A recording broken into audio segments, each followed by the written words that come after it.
नमस्कार। लक्ष्मीनारायण ज्योतिष केंद्र में आप सभी का स्वागत है। पंडित ए पी शुक्ला।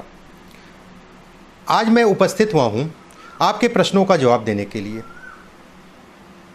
पीछे जो वीडियो भेजी जाती हैं चाहे वो हस्तरेखा से संबंधित या किसी योग या कह लीजिए ज्योतिष से संबंधित, उसके कमेंट बॉक्स में पंडित जी ये रेखा किस चीज़ की है, या ये योग मेरे यहाँ जन्म पत्रिका में बन रहा है, या कोई पूजा पाठ से संबंधित, उन प्रश्नों को मैं आपके सामने वीडियो के माध्यम से जो है भेजूंगा। कोशिशें करेंगे आने वाले समय में कि हफ्ते में एक दिन इसका कार्यक्रम करें। आपके जो प्रश्न कमेंट बॉक्स में आ रहे हैं उनको मैं वीडियो बना के आपके सामने भेज सकूं। हालांकि बहुत प्रश्न जो है पीछे पूछे गए, उतने तो बताना बड़ी मुश्किल की बात है और वो हजारों में होंगे। लेकिन अब आने वाले समय में धीरे धीरे जो है, जो आप लोग कमेंट बॉक्स में भेजेंगे तो उसके प्रश्न जो है हफ्ते में एक दिन, वो दिन जो है शुक्रवार या मंगलवार, दो में से एक दिन जो है उसका चयन करके आपके सामने मैं आपके प्रश्नों का जवाब दूंगा। इस कार्यक्रम का नाम होगा विशेष। चलिए पहला प्रश्न ले लेते हैं। ये सतीश तिवारी जी का प्रश्न है। एक अच्छा प्रश्न है, मुझे अच्छा लगा, और इसमें जो है तरह तरह की भ्रांतियां भी हैं। अस्त ग्रह मतलब अस्त हो जाए सूर्य से तो क्या उसका रत्न नहीं पहनना चाहिए? काफ़ी इस विषय पे बहुत सारे ज्योतिषाचार्यों का अलग अलग मत है। कई तरीके से ये अस्तता देखी जाती है कि अस्त होने के बाद ग्रह जो है कहाँ पर, किस भाव में विराजमान है। एक सामान्य में तरीका आपको मैं बता दूं, हालांकि इसकी परिभाषा बहुत लंबी हो जाएगी। एक सामान्य और बेहद आसान और बेहद कारगर आपको मैं तरीका बता देता हूं। देखिए, जब भी कोई अस्त ग्रह हो, कोई ग्रह अस्त हो, तो नवमांश कुंडली में आ जाइए।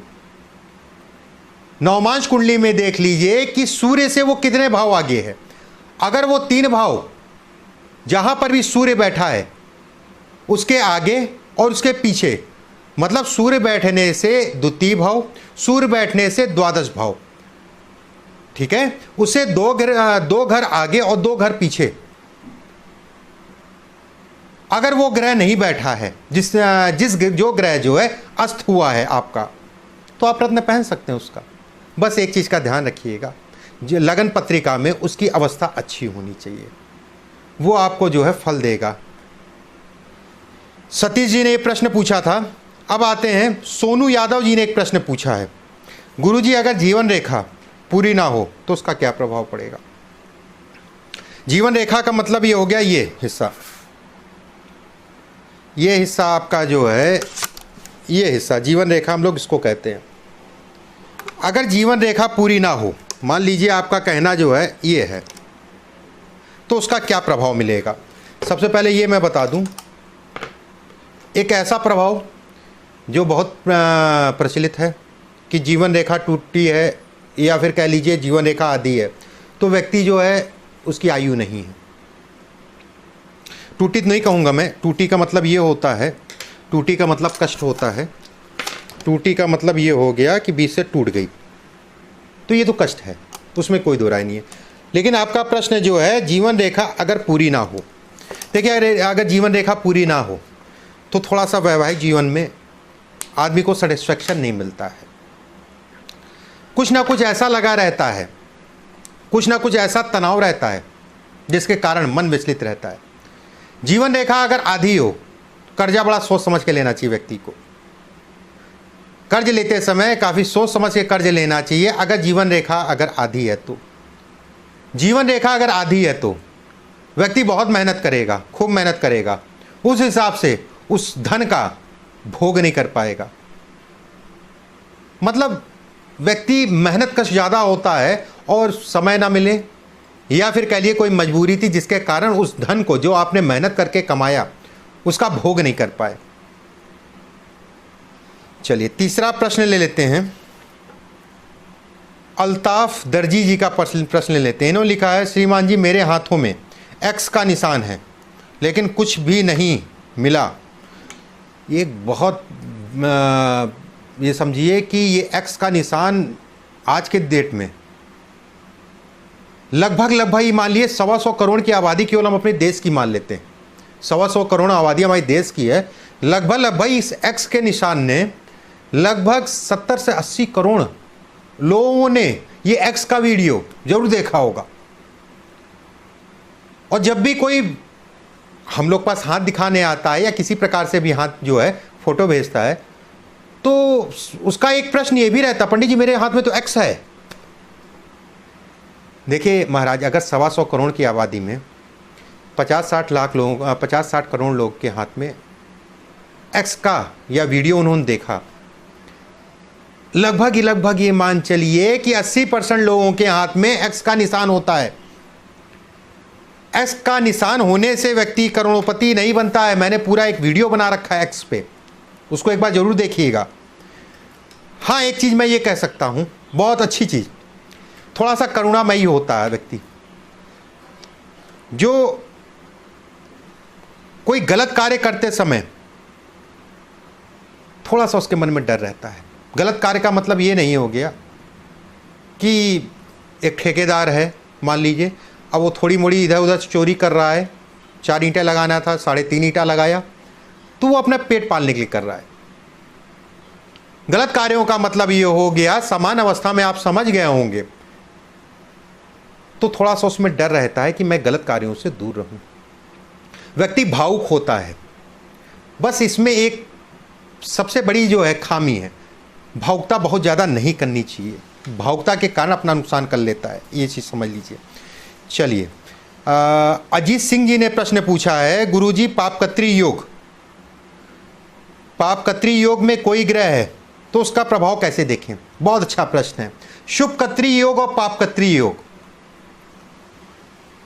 गुरुजी हमारे हरदम ये कहा करते थे, ग्रहों को जब तक अपनी तरीके से नहीं देखोगे, आपको क्या अच्छा लगता है, आपको क्या खराब लगता है, वही चीज ग्रहों में भी है। पापकत्री योग का मतलब ये हो गया, आपका घर और आपके दोनों पड़ोसी, जिसे हम लोग कहते हैं टेनेंट, दोनों आपके पड़ोसी, नेवर्स, टेनेंट तो किराएदार होगा, नेवर्स, अगल बगल वाले जो है पड़ोसी आपके, और आपका घर बीच में, और दोनों पड़ोसी जो है कुछ दुर्योग, कुछ दुर्भावना, मतलब तरह तरह के एक संयोग जो आपके लिए जो है अच्छा नहीं है, तो ऐसे में कहा जाएगा कि आप तो पीड़ित होंगे ही होंगे, आप पीड़ित होंगे। अब मान लीजिए आपने जो है घर अपना बदल लिया और दूसरा व्यक्ति जो है किराए पे उसको दे दिया, और वो व्यक्ति आपके घर में रह रहा है। बात समझिएगा, बहुत बड़ी बात मैं कर रहा हूं। मान लीजिए आपके घर में वो व्यक्ति रह रहा है किराए पे आके, तो वो उतना पीड़ा नहीं देंगे, वो दोनों मिलके उसको, अगल बगल वाले जो है उतना पीड़ा नहीं देंगे।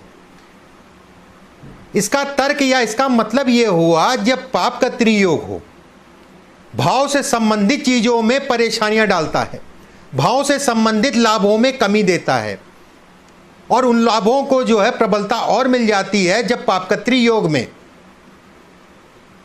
शुभ ग्रह या शुभ राशि का जो है पापकत्री योग बन रहा है, और उसमें जो है पापी ग्रह बैठ गया, भाव का तो नाश किया ही किया, उसके बाद जो है एक पापी ग्रह बैठ के जो है और नाश किया। लेकिन एक चीज यहां पर और मैं कहना चाहूंगा, ये तब ज्यादा जो है प्रभावी होता है जब पापकत्री योग में सूर्य या चंद्रमा पीड़ित हो रहे हैं दृष्टि से। जो पापी ग्रहों के कारण जो है पापकत्री योग बन रहा है, उनकी दृष्टि अगर सूर्य चंद्रमा पे पड़ रही है तो वो बहुत ज़्यादा पीड़ा देगा। बाकी इस चीज़ के लिए निश्चिंत रहिए कि पापकत्री योग है, उस भाव में कोई ग्रह बैठा हुआ है, वो ग्रह जो है कुछ हद तक का उस भाव से संबंधित चीज़ों को बढ़ाएगा। वो ग्रह अगर जो उस भाव में जो ग्रह बैठा हुआ है, वो उसकी दूसरी राशि, मान लीजिए धनु राशि है, वहां पे लिखी 9 नंबर, तो लगन में जो है 12 नंबर आएगी। ठीक है, लगन में 12 नंबर आएगी, तो 12 नंबर मतलब मीन राशि का प्रभाव आपको मिलेगा, लगन का फल आपको मिलेगा। कर्म में जो है थोड़ा सा दिक्कत आएगी।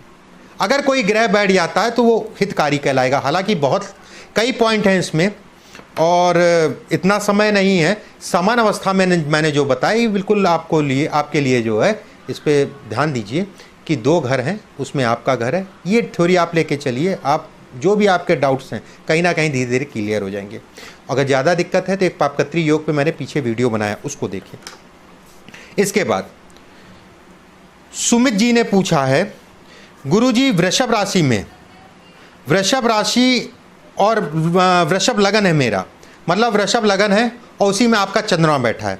आपका प्रश्न जो है वृषभ राशि है और लगन 1 है, उसमें बुध जो है 25 डिग्री का, सूर्य 15 डिग्री का, बृहस्पति, तीनों ग्रह, 3 ग्रहों की युति जो है आपके छठे भाव में बनी हुई है। छठा भाव मतलब तुला राशि। अगर आपकी वृषभ राशि है तो छठा मतलब तुला राशि हो गया। तुला राशि में आपके जो है 25 डिग्री का बुध है, सूर्य 15 डिग्री का है, बृहस्पति आपका 4 डिग्री का है। तो क्या परिणाम होंगे? देखिए ऐसा है, तुला राशि, वृषभ लगन, वृषभ राशि और आपके छठे भाव में 3 ग्रही योग। सूर्य आपका चतुर्थेश कहलाएगा। सूर्य अगर देखा जाए तो आपने डिग्री बताई है 15 डिग्री पे है। और बुध की स्थिति अगर देखा जाए तो धन भाव का स्वामी और पंचम लक्ष्मी स्थान का मालिक होके जो है छठे भाव में बैठा है और गुरु उन दोनों को बल दे रहा है। कारण उसका जो है गुरु लाभेश बनेगा, गुरु लाभ का स्वामी बनेगा, अष्टम का स्वामी होके आपके छठे भाव में बैठेगा। तो ऐसे में ये परिणाम देगा कि गुरु उसमें बली कहलाएगा। गुरु का बल सूर्य को मिलना, सूर्य अगर देखा जाए 15 डिग्री पे, गुरु की जो है पंचम दृष्टि आपके कर्म पे पड़ना और गुरु की नवम दृष्टि आपके लाभ पे पड़ना। एक ऐसे ग्रह के साथ बैठा है गुरु जो सरकारी तंत्र या सरकारी लाभों को दिखाता है। बुध वाणी का कारक है, तीनों ग्रहों की युति और सूर्य गुरु का बल, पंचम और नवम दृष्टि। तो ये कहा जाएगा कि ऐसे लोगों को राजनीति, सीधे सीधे आप समझ लीजिए, सरकारी तंत्र से लाभ मिलता है। अगर इस आयु में है तो सरकारी नौकरी में हो सकता आप हो, नहीं है पढ़ाई करें, सरकारी नौकरी की तरफ प्रयास ज़्यादा करिएगा। तीसरा प्रश्न ले लेते हैं आरती सी घंटे जी की। आरती सी घंटे जी, अगर जीवन रेखा पर कोई तिल का निशान हो। बहुत अच्छा प्रश्न बेटा। देखिए आरती जी, आपके अगर जीवन रेखा पे कोई तिल का निशान है, जीवन रेखा पे तिल का निशान का मतलब ये हो गया, ये आपकी जीवन रेखा है, इस पे अगर तिल का निशान है और अगर आप महिला हैं, और ख़ासकर महिलाओं के लिए मैं पहले बात करूँगा, तो हार्मोन्स का ध्यान रखिएगा। हार्मोनल दिक्कतें ऐसे लोगों को परेशान करती हैं, जिसे हम लोग कहते हैं मासिक धर्म। उसमें जो है दिक्कतें, परेशानियां या खून से संबंधित समस्याएं जो है होती हैं, उसमें भी प्रबलता क्या कब ज़्यादा मिल जाती है? जब आपका जो है, अगर जीवन रेखा की बात करें तो जीवन रेखा सूर्य के मंगल के आसपास से, मंगल क्षेत्र से निकलती है। मंगल क्षेत्र से निकलती हुई जीवन रेखा पे अगर तिल का निशान हो और मंगल क्षेत्र पे कई रेखाएं जो है जीवन रेखा को काट रही हो, थोड़ा सा ध्यान रखिएगा। ऐसे लोगों का, ऐसी लड़कियों का, ऐसी महिलाओं का जो है विवाह में थोड़ा लेट होता है और जल्दबाजी में ऐसे लोगों का विवाह कभी नहीं करना चाहिए। और एक चीज़ और जो सभी के लिए, गाड़ी हरदम आराम से चलाइएगा। ये चोट चपेट का भी जो है दिखाता है। किसी प्रकार का जो है शेयर मार्केट इत्यादि चीज़ों में निवेश करना वर्जित कहलाता है ऐसे लोगों को। और ख़ासकर जिस जगह पे तिल बना है उस आयु की अवस्था में हो गए हों तो ज़्यादा जो है गंभीर रहने की आवश्यकता है। चलिए अब बात करते हैं अमित जायसवाल जी की। अमित जायसवाल जी ने कहा है, कोरोना के उपाय बताएं गुरुजी। अमित जी, कोरोना का उपाय, हाथ धुलते रहिए, सरकार की बात मानिए, कोई ऐसा कार्य मत करिए जो खुद के लिए तो नुकसानदायक है और औरों के लिए भी नुकसानदायक हो। आपने पूछा है पूजा पाठ में भी। देखिए अमित जी, अगर पूजा पाठ में मैं बात करूं, सबसे अच्छा विकल्प होता है जब भी कोई महामारी हो, जब भी कोई ऐसी आपदा हो, जो दैवी आपदा हो, तो उसमें सबसे अच्छा विकल्प है गायत्री। गायत्री का हवन या गायत्री की माला। गायत्री की माला जैसे मैं राशिफल में ही बोलता हूँ, आप गायत्री मंत्र को इतना साधारण मत समझिए। गायत्री मंत्र में सूर्य का प्रबलता मिलती है, गायत्री मंत्र में राहु को प्रबलता मिलती है, जिसके कारण हम लोग जो है इस समय पे ग्रसित हैं। सूर्य दवाई का कारक है और तीसरा जो है गुरु, देवगुरु बृहस्पति जिसके ऊपर कर निछावर हो जाए, तो गायत्री की आराधना करिए। तीनों ऐसे ग्रह हैं और जिनके गुरु अगर बली है तो उनका मंगल कुछ नहीं कर पाता। गुरु अगर बली है तो आपका राहु और केतु जो है बहुत परेशान नहीं कर सकते हैं। सबसे अच्छा विकल्प जो है गायत्री का हवन, और गायत्री मंत्र की जो है कम से कम 1 माला 2 माला 11 माला जितना कर पाएँ, बहुत लाभकारी, थोड़ा मोड़ा नहीं, बहुत लाभकारी है। इसके बाद अनिरुद्ध जी ने पूछा है, पंडित जी मेरे हाथों में भाग्य रेखा ही नहीं है। बहुत अच्छा प्रश्न ये भी है। भाग्य रेखा का मतलब ये होता है कि जीवन में सफलता, उसमें कोई दो राय नहीं है कि भाग्य रेखा का मतलब जो है जीवन में सफलता को दिखाता है। ऐसे लोगों को सफलता या फिर कह लीजिए कम मेहनत में ज़्यादा लाभ मिल जाता है अगर भाग्य रेखा शुद्ध हो। बहुत सारे मैंने वीडियो बना रखे हैं भाग्य रेखा पे, धन रेखा पे, और मजबूरी ये है कि व्यक्ति धन के अलावा कुछ देखना नहीं चाहता है। बनाने के लिए तो बहुत सारे विषय हैं, लेकिन हर व्यक्ति को केवल धन। अगर मैं भाग्य रेखा की बात करूं, अगर आपके हाथ में भाग्य रेखा है नहीं है तो कोई बात नहीं, थोड़ा सा मेहनत ज़्यादा कर लीजिएगा। भाग्य रेखा अगर नहीं है और सूर्य पे एक रेखा है, भाग्य रेखा का ही काम करेगी। सूर्य की उंगली मतलब ये वाली हो गई जिसे हम लोग कहते हैं रिंग फिंगर। अगर मान लीजिए सूर्य की रेखा भी नहीं है, गुरु की अगर रेखा है, ये भी काम करेगी। तो ऐसा मत समझिए कि आपके हाथ में भाग्य रेखा नहीं है। भाग्य रेखा होती है। एक भाग्य रेखा और मैं आपको बता दूं, अगर ये भाग्य रेखा नहीं है, अगर ऐसी भी रेखा है, ये भी भाग्य रेखा है। जीवन रेखा से एक आपकी जो है कनिष्ठा की तरफ कोई रेखा जा रही हो, जिसे अलग अलग शब्दों में अलग अलग चीज़ें कहा जाता है। कोई इसको धन की रेखा कहता है, कोई इसे स्वास्थ्य की रेखा कहता है, कोई इसे कहता है सरकारी नौकरी की रेखा कहता है। मैं इसे कहता हूँ भाग्य रेखा। अगर जीवन रेखा से निकल रही है तो भाग्य रेखा कहलाएगी। इसके बाद सहराज जी ने पूछा है, सर मेरे शनि पर्वत के नीचे 2 एक्स हैं। चलिए बहुत बढ़िया है। 2 एक्स का मतलब जो है आपका शनि पर्वत मतलब हो गया ये हिस्सा, बीच क्या। देखिए शनि पर्वत पे XYZ V तिरंगा त्रिशूल, मैं ये समझता हूँ कुछ भी नहीं अच्छा है। अगर एक रेखा है, 2 रेखा है, सीधी सीधी रेखा है, तो उससे अच्छा कुछ नहीं है। या वलय बन रहा है तो उससे अच्छा कुछ नहीं है। शनि पे अगर X का निशान है तो ऐसे में कहा जाएगा कि व्यक्ति जो है प्रारंभिक जीवन और बुढ़ापा थोड़ा सा कष्टदायक होगा। दूसरी चीज़, डबल एक्स का निशान है। डबल एक्स का मैं ये समझ रहा हूँ कि जो एक्स मैंने पीछे बताया कि आपकी हृदय रेखा और मस्तिष्क रेखा वाला एक्स, जो फेमस वाला एक्स है, तो वो आप एक नीचे देख रहे होंगे, एक ऊपर देख रहे होंगे। अगर ऊपर एक एक्स है शनि पर्वत के ऊपर, तो ये थोड़ा सा संघर्ष को दिखाता है, और खासकर जो है बचपने में संघर्ष और बुढ़ापे में संघर्ष। ऐसे लोगों को भरोसा नहीं करना चाहिए। ऐसे लोगों का जीवन में कम से कम जो है 2 से 3 बार जो है डाउनफॉल आता है, ज़मीन पे गिरते हैं फिर चढ़ते हैं। तरक्की करने में बाधा नहीं है, तरक्की करते हैं, मैं इसको नहीं काटूंगा। बस एक चीज़ को देख लीजिएगा, ये एक्स जन्म जाति तो नहीं है। एक एक्स, एक रेखा ये होती है जो समय के अनुसार बनती है और समय के हिसाब से जो है ख़त्म हो जाती है। एक वो रेखा होती है जो जन्म जाति, और जन्म जाति रेखा जो है बहुत गाढ़ी होगी। इसके बाद मुकेश व्यास जी ने पूछा है, मेरे माथे पे दोनों भावों के बीच में सीधी रेखा है, इसका क्या मतलब। बहुत अच्छा साइन है ये। ऐसे लोग जिसके सामने और खासकर जो है अगर यहाँ तक आ रहा है, अगर ये 20 तक आ रहा है बहुत अच्छा है, मेरे भी है, लेकिन उतना नहीं है। अगर आपके जो है काफ़ी ऊपर तक आ रहा है, इससे अच्छा संकेत कुछ हो ही नहीं सकता।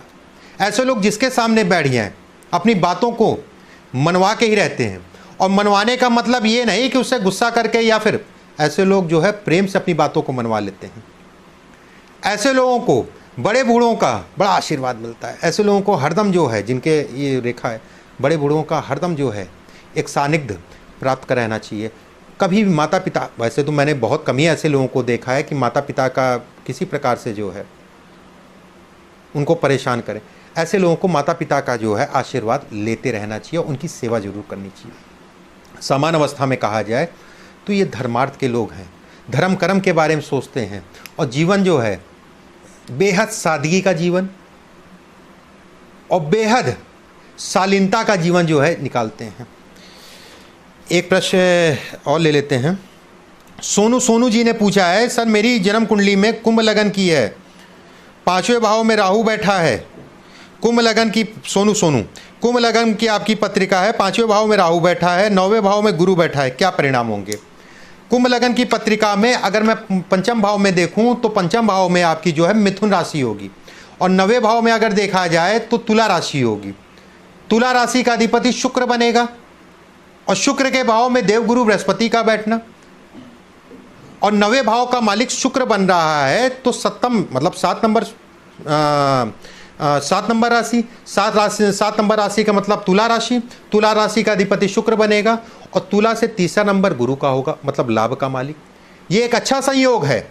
अगर आपकी पत्रिका में 9वें भाव में गुरु बैठा है और पंचम भाव में राहु बैठा है तो ऐसे में कहा जाएगा गुरु आपका लाभ का मालिक होगा, लाभ भाव का स्वामी होगा और आपका कुंभ लगन है मतलब आपका द्वितीय धन भाव का स्वामी जो है गुरु बनेगा। ऐसे में कहा जाएगा लाभ भाव धन भाव का स्वामी हो के भाग में बैठना गुरु का। और राहु आपका जो है पंचम में विराजमान है और दोनों का आपस में दृष्टि संबंध हो रहा है। गुरु की पंचम दृष्टि राहु पर पड़ेगी और राहु की पंचम दृष्टि गुरु पर पड़ेगी। राहु में गुरु की दशा विशेषकर आपके लिए जो है जीवन में भाग्योदय का समय जो है रहेगा। हाँ, गुरु में राहु की दशा में थोड़ा सा परिणामों में कमी मिलेगी, पुत्र संतान में कह लीजिए उसके स्वास्थ्य में समस्या आएंगी। ऐसे लोगों के पिता जो है 10-12 वर्ष की आयु में एक बड़ी हादसे का शिकार होते हैं। तो परिणाम अच्छे हैं, इसके परिणाम बहुत बेहतर हैं। आप धर्म कर्म से संबंधित काम करिए, आपको सफलता मिलेगी, या फिर कह लीजिए आप पठन पाठन में जाइए, आपको सफलता मिलेगी। तो तीसरा उपाय, किसी भी प्रकार का जो कार्य जनहित में जुड़ा हो, चाहे वो राजनीति भी हो, लेकिन ऐसे लोगों को राजनीति उस स्तर पर नहीं करनी चाहिए जहां पर केवल अपना स्वार्थ देखें। हालांकि स्वार्थ एक अलग चीज़ हो गया, निस्वार्थ तो मैं नहीं कहूँगा, फिर भी जनता के प्रति जो है थोड़ा सा अपने मत, अपने प्रलोभन, अपना प्रलोभन छोड़ दीजिएगा जनता के प्रति। बाकी ये योग अच्छा कहलाएगा, ये योग आपके लिए अच्छा कहलाएगा। चलिए फिर अगले हफ्ते में आप सभी से मुलाकात होगी विशेष के कार्यक्रम में। अगर आपका भी कोई प्रश्न हो नीचे कमेंट बॉक्स में डालिएगा, आपके प्रश्नों का भी जवाब मैं जो है आपके सामने ज़रूर दूंगा। कुछ प्रश्न और पीछे के रह गए, उनको मैं अगली बार जब मैं वीडियो लेके आऊँगा आपके सामने जो है भेजूँगा। अभी के लिए बस इतना ही। नमस्कार।